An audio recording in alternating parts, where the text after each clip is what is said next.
എന്താടാ ഇതിന്റെ അർത്ഥം? അച്ഛാ, പണം കൊടുത്ത് വിവരം പറയാൻ വേണ്ടി സന്തോഷത്തോടെയാ ഞങ്ങൾ ഇങ്ങോട്ട് കയറി വന്നത്. ഇവിടെ എത്തിയപ്പോ ഈ നിൽക്കുന്ന രണ്ടുപേരും കേക്ക് ഓർഡർ ചെയ്ത് കാത്തു നിൽക്കുക, എന്റെയും രാധികയുടെയും പരാജയം ആഘോഷിക്കാൻ വേണ്ടി.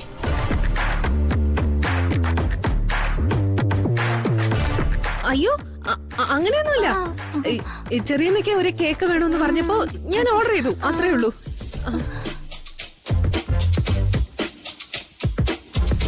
മിണ്ടിപ്പോര്.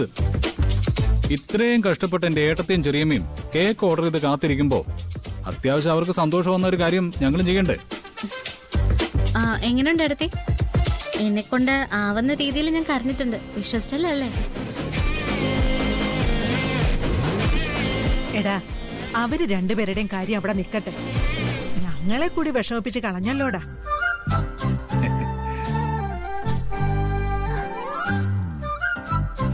അമ്മേ, ഞാൻ കൂട്ടിവെച്ചതൊക്കെ എന്റെ മോൾക്കുള്ളതാ. എപ്പോ വേണമെങ്കിലും അതെല്ലാം രാധികയുടെയും വരുണിന്റെയും പേരിലാക്കാനുള്ളതാ.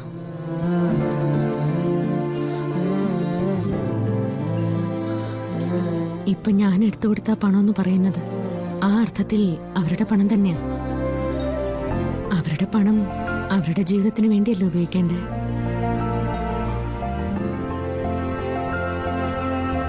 പ്രതിസന്ധി ഘട്ടത്തില് ദൈവം വരുന്നത് പല രൂപത്തിലായിരിക്കും. ഇപ്പൊ അത് ശ്യാമയുടെ രൂപത്തിലാണ്.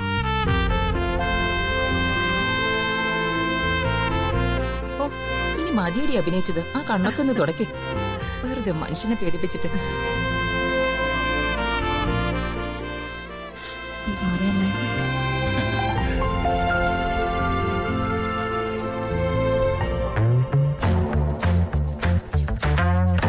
ഉർവശിയും കൽപ്പന അവിടെ നിന്ന് നിക്ക്. എന്തായാലും സന്തോഷിച്ചു നിന്നതല്ലേ, ഇതിന്റെ ബാക്കി കൂടി കണ്ടിട്ട് പോയാ മതി.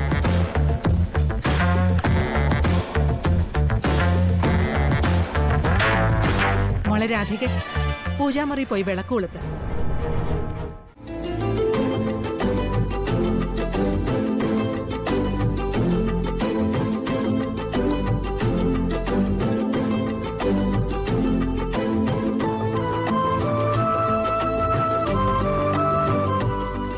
വരുണേ, യഥാർത്ഥത്തിൽ കൽപ്പനയ്ക്ക് ഉർവശിക്കുമാണ് കേക്ക് കൊടുക്കേണ്ടത്.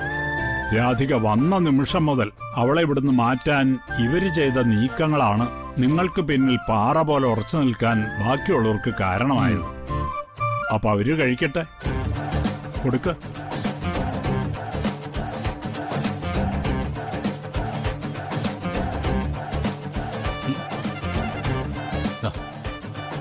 അയ്യോ, കഴിക്കേ, കഴിക്കുന്നു.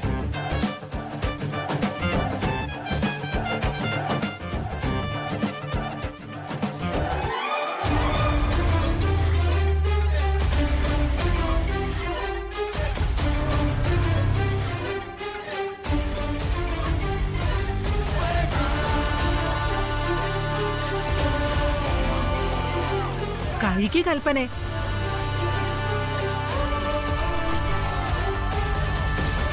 അനിയനും അനിയത്തിക്കും വന്ന നേട്ടത്തില് ഏട്ടത്തിയല്ലേ ശരിക്കും സന്തോഷിക്കേണ്ടത്.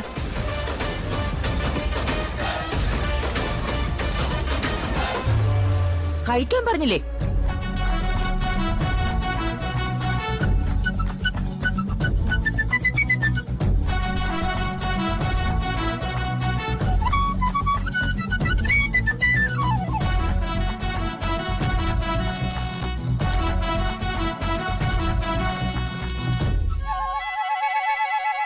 പരമേശ്വരൻ സാർ, ഇത്രയും കാലം എന്റെ മോൾക്ക് വേണ്ടി ഒന്നും ചെയ്യാൻ കഴിയാതെ പോയതിന്റെ പേരില് ഏങ്ങലടിച്ച് കരഞ്ഞിരുന്ന ഒരമ്മയാ ഞാൻ.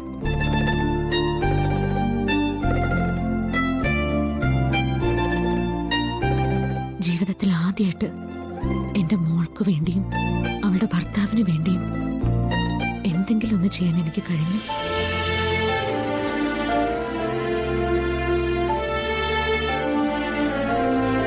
എനിക്കതിൽ സന്തോഷമുണ്ട്. ഭഗവാൻ നമ്മുടെ കൂടെ എന്നും ഉണ്ടാവും.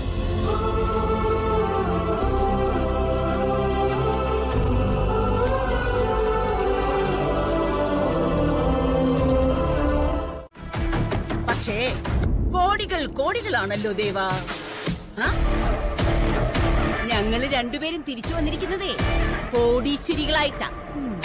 ദാ നോക്ക്, 25 കോടിയുടെ ചെക്ക. ഈ തുകയുടെ കാര്യത്തിൽ എനിക്ക് അത്ര വലിയ അത്ഭുതമൊന്നുമില്ല. ഇതുപോലുള്ള അതപ്പതിച്ച കാര്യങ്ങൾ ചെയ്യാൻ പോകുന്നവർക്ക് ഇതല്ല, ഇതിൽ കൂടുതൽ കിട്ടുമായിരിക്കും. പക്ഷെ അതൊന്നും സത്യസന്ധമായ പണമല്ല. ഇനി ഇത് തിരിമറി നടത്താൻ പോലീസുകാർ വരുമേ? ഇവിടെ ഉള്ളവരെ ചോദ്യം ചെയ്യൂ. ഞങ്ങൾ കോടീശ്വരികളാടി. ഇനി ഞങ്ങളെ ചോദ്യം ചെയ്യാനേ ഒരു പോലീസുകാർക്കും ധൈര്യം ഉണ്ടാവില്ല. അവർക്കിതൊന്നും പറഞ്ഞാൽ മനസ്സിലാവില്ല മനുഷ്യ. ഈ ചെക്ക് കണ്ടാലേ അതിന്റെ പൂജ എണ്ണി തിട്ടപ്പെടുത്താൻ പോലും രണ്ടുപേർക്കും ആവില്ല. അതേ മോളെ, ദക്ഷിണയായിട്ട് 100-100 കിട്ടുന്നതേ അച്ഛൻ കണ്ടിട്ടുള്ളൂ. അതിനപ്പുറത്തുള്ള പണം കണ്ട അച്ഛന് ചിലപ്പോ തല കറങ്ങും.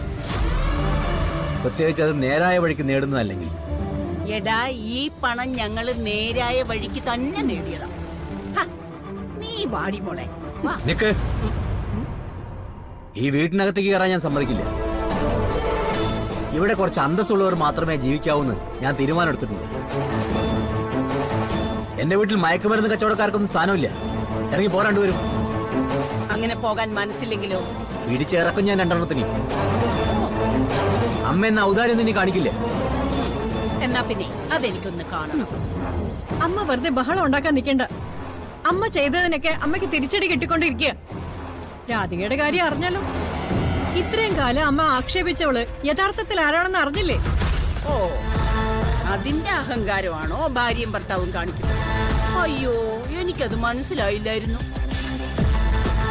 നാടറിയുന്ന ഗായികയുടെ മകളാണ് അവളെന്ന് അറിഞ്ഞപ്പോ രണ്ടുപേർക്കും സന്തോഷമായി കാണും അല്ലേ? ദേ, ആ ധൈര്യത്തിലെ പ്രിയങ്കയോടും സുകുമാരിയോടും അഹങ്കരിച്ചാലും കുഴപ്പമില്ലെന്ന് തോന്നിക്കാണും അല്ലേ? പക്ഷേ സുകുമാരിയും പ്രിയങ്കയും ഇവിടെ തന്നെ താമസിക്കും.